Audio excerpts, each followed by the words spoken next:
Laba bafundi uSiphamandla Peterson obeneminyaka eyi-15 kanye noSibusiso Sibiya obeneminyaka eyi-17 bashone ngesikhathi behambe nesikole ngoMsombuluko wedlule.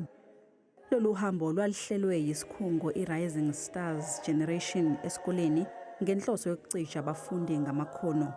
uSibusiso Sibiya washona ezama ukuhlenga uSiphamandla. Abazali basele nemibuzo. Inhliziyo yami iba buhlungu kakhulu ukuthi what is going to happen after this? Labantwana laba, are they safe to that school?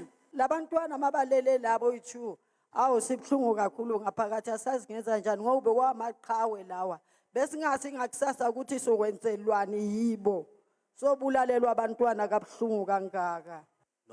Bangamashumi abafundi ababeyingxenye yalolu hambo. Umnyango wezemfundo usaphenya imbangela yalesi sigameko kanti uxolisile emndenini. Njenge department siyaqolisa ngaloko kwenzekile.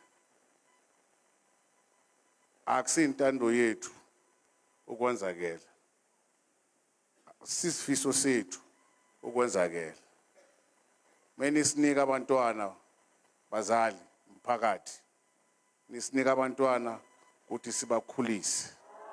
Wethembise ukuthi bakhona bazothathelwa izinyathelo.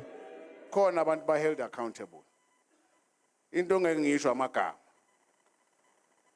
Khona abantu esiba held accountable because siyazi ukuthi kwenzakaleni. Ngesonto ledlule kwavela izinsolo zokuthi isifundazwe sasingazi lutho ngalolu hambo futhi kulo kwakungenathisha yilungu leSGB, abahlengi onogada edanyini. Kanti-ke nabafundi babexhashazwa njengoba bashiywa endaweni eqhelile nasemakhaya ngesikhathi sebebuya kulo. Kepha umsunguli weRising Stars Generation uPrince Motlowu wenqaba ukuphawula ngalesi sehlo enkambeni yakhe. Ukushona kwalaba bafundi sekuqubule imibuzo ngokwanda kwezigameko ezifuze lezi ezikoleni njengoba ngoMasingana kwashona uLatoya Temelton ehamba nesikole ePitoli.